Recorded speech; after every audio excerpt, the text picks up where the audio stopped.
सारी कलीसिया जय मसीह की, मम्मा जी को जय मसीह की। मैं अम्बाड़े शहर का रहने वाला हूँ, मेरा नाम अजय कुमार है। पूरी फैमिली गवाही बताने जा रहा हूँ। मेरे इतनी बड़ी पैर पे गांठ थी और वाइफ के भी पीठ पे इतनी बड़ी गांठ थी और बच्चों के हाथ गल गए थे, बच्चे के हाथ भी 2-3 गांठें थी। पहले डॉक्टरों के पास गए, डॉक्टर बोला अभी हाथ काटना पड़ेगा। पैसा नहीं था हमारे पास इलाज कराने के लिए। मैं गांठ के कारण काम पे नहीं जा पाता था ही। मैं घर पे बेकार हो गया, सड़क पर आ गए थे। जो हमारा सामान था जी हमारा अपना घर का ही, और भी जी सारा सामान किराए वाले ने रख दिया। काम ना करने के कारण मैंने किराया नहीं भरया था, तो उसके कारण जी हम बाहर आ गए सड़क पर ही, और हमारी दिक्कत भी आई जी, बहुत दिक्कत आई। हम तीनों के गांठ थी और बहुत पीड़े होती थी।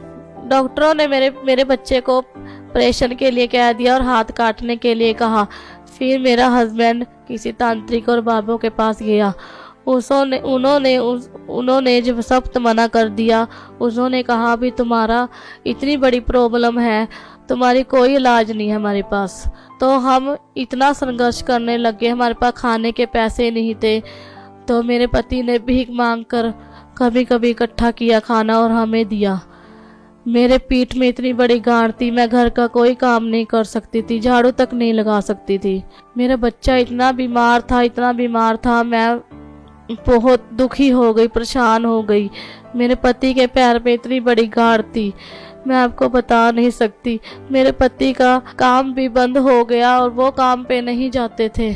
किसी रिश्तेदारों ने हमें अपने घर नहीं बुलाया और किसी ने हमें कहा नहीं भी हमारे पास आ जाओ, और किसी ने हमारे पे मदद नहीं की, किसी भी एक पैसे की मदद नहीं की।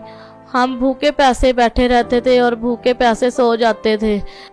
मेरा बच्चा इतना बीमार था, फिर डॉक्टरों ने कह दिया अभी उसका कोई इलाज नहीं है, अभी इसके हाथ कटवाने पड़ेंगे। मैं इतने हॉस्पिटलों में घूमी, पैसे भी नहीं थे हमारे पास हॉस्पिटलों का खर्चा करने के लिए।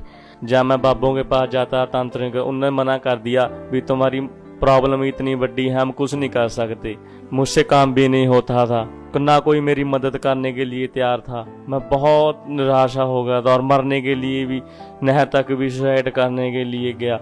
मुझे पहले प्रभु के बारे में सुबह समाचार दिया था भाई ने, तो मैंने उसका विश्वास नहीं किया। जैसे मैं नहर पे मरने के लिए जा रहा था तो उस भाई का कॉल आया, तो एक बार चर्च में चल मेरे साथ, तो मैं मान गया। पहली बार चर्च में मैं गया, अपने पैसे से वो भाई मुझे चर्च में लेके गया।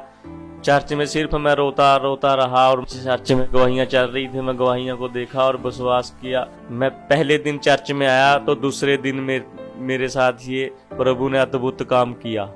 प्रभु ने मेरे जीवन में डिवाइन हेल्पर भेजा। अगले ही दिन मुझे एक व्यक्ति का फोन आया जिसे नहीं मैं जानता था। उसने मुझे फार्म हाउस दिया, मुझे 2 कमरे, 1 रसोई। मुझे खाने पीने की बहुत दिक्कत थी, तो मेरा बंदोबस्त वहाँ पे हो गया। यानी कि मैं उसको रेंट देना था, उसने उल्टा मेरे को 3000 रुपया दिया। चर्च में जाने से मेरे पैर की गांठ गायब हो गई और मेरे बच्चे का ऑपरेशन कैंसिल हो गया। मेरी वाइफ की पीठ से भी गांठ गायब हो गई और मैं बचपन से नशे करता था और नशों से भी आज़ाद हो गया। मेरा सुसाइड करने का मन करता था, वो भी बदल गया। अब मेरा जी नहीं करता है मरने का। मैं पूरी रीति से आज़ाद हूँ। अब मैं काम पे भी जाने लग गया हूँ और वाइफ भी घर का काम अच्छे से कर रही है और हमारे घर में कोई दिक्कत नहीं है। अब शांति है, सब कुछ सही है, अब अच्छा है। मैं इस गवाही के लिए प्रभु का, यीशु मसीह का धन्यवाद करता हूँ और मम्मा जी के धन्यवाद करता हूँ। जय मसीह, सबको जय मसीह।